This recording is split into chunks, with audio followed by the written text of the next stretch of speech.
Picture चालू करो बे। जी अब राज खोल दीजिए जो वकार साहब कह रहे थे, क्या तय हुआ है? देखिए ऐसा है कि थोड़ा सा पीछे जाऊंगा। जब बात बाबरी ध्वंस की आई तो एक बार आजम साहब बैठे थे साथ में, तो उनसे बातचीत हो रही थी, तो उनसे कहा कि भारतीय जनता पार्टी के कल्याण सिंह ने ये ठीक नहीं किया। इस तरीके क्या बात करते हैं, तौबा तौबा, आप भारतीय जनता पार्टी को बेवजह क्यों ऐसा कह रहे हैं? तो हमने कहा तो फिर किसने ऐसा किया? बोले ऊपर वाला नरसिम्हा राव को जिंदा रखे, कांग्रेस को बनाए रखे, ये सब कुछ होता रहेगा। अमर सिंह से जब तलखी हुई उनकी जयप्रदा वाले मसले पे, तो उन्होंने कहा कौन अमर सिंह? हमारे वालिद साहब से हमें शिकायत है। वो Azam Khan between the lines जो बात करते थे, उस आजम खान की बातों को समझने की कोशिश करिए कि मुझे 23 महीने से किसी से कोई बातचीत हमारी नहीं हुई है, और पत्ता पत्ता बूटा बूटा हाल हमारा जाने है, जाने न जाने गुल ही न जाने बाग तो सारा जाने है। क्या बात है सर, क्या बात है सर। उनकी पत्नी से कुछ दिन पहले जब पूछा गया था कि आपको समाजवादी पार्टी से क्या उम्मीद है, उन्होंने कहा हमें अल्लाह पे भरोसा। बात तो सही है। बात उन्होंने नहीं की थी। हाँ, अब आते हैं वकार साहब पे। वो चाहते तो आज ये कहते नहीं, हम बदस्तूर कायम हैं आज अपनी समाजवादी पार्टी के साथ। नहीं कहा।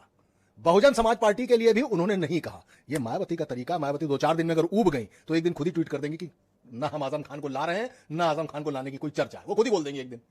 लेकिन विस्फोट कर देंगे एक, हाँ बिल्कुल विस्फोट कर देंगे। लेकिन एक पार्टी जिसने खुद अपने आप को साइडलाइन कर रखा है, उसके पास तिलक तराजू और तलवार फार्मूला खत्म हो चुका।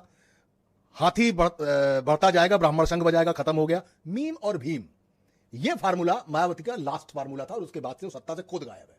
अब उस पार्टी में आजम खान को जाने से फायदा क्या है, नफा क्या है?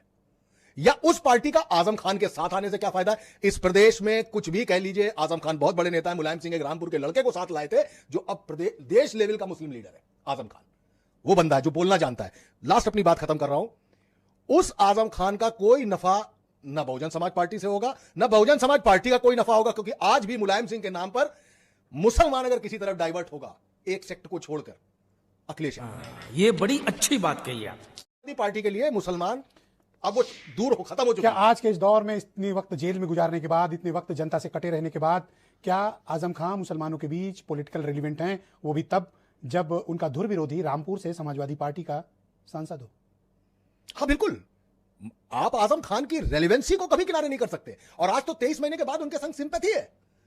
आजम खान कड़वा बोलते थे, आजम खान तीखा बोलते थे, धारदार बोलते थे, कब किसको क्या बोलते हैं, कब किसकी गर्दन उतर जाए पता नहीं चलता। लेकिन आजम खान की बातें जिनको समझ में आती हैं, आज उनके साथ एक मर्म है कि हमारे आजम साहब के साथ ये हुआ। जो बात वकार साहब कर रहे थे, तो बहुजन समाज पार्टी और आजम खान के बीच में अगर कोई ट्रीटी होती है, तो वो ट्रीटी बिल्कुल सच है, अपने परिवार को बचाने के लिए। और है, उन्होंने कहा क्या डील, वो बार बार बीजेपी और खान साहब के बीच की कोई संभावित डील की चर्चा करना चाहते थे।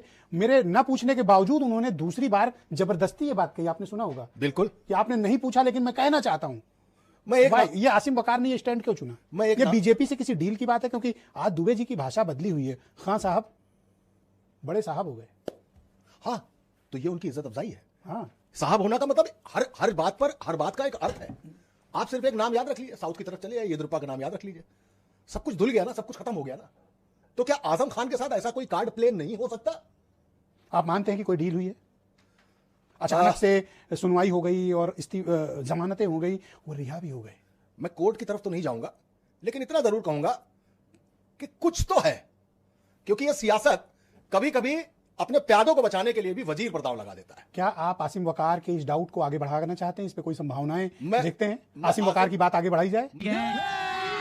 अभी मजा आएगा ना भिड़ो। आसिम वकार के डाउट को क्लैरिटी में कहता हूं कि वो डाउट नहीं है, यह मान के चलिए कि वो सच है। डील है 100% बीजेपी से, थ्रू बीजेपी। बीएसपी ने अपने आप को साइडलाइन किया क्यों हुआ है? बीजेपी की वजह से ना। Breaking news.